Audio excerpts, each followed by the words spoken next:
Itasi! Welcome back to Alphabet Storytime.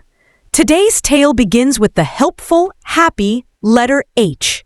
Let's say it together. H, H, H. Meet Henry the Hippo.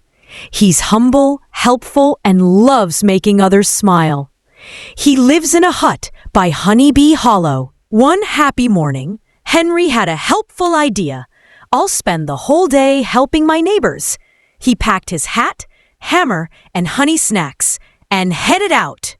On his helping journey, Henry saw with delight a hamster in a hammock, needing help to get right. A hedgehog planting hibiscus, bright and new. And a horse in a hat hosting hopscotch too.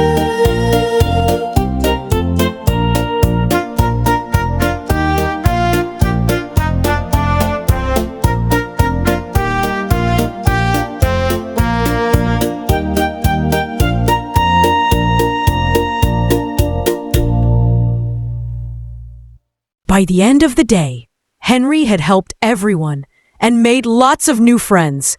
They all cheered. H is for Hippo, help, and happiness. What a happy helping day! Henry the Hippo showed us how kind the letter H can be. Can you think of more H words? Let's keep exploring.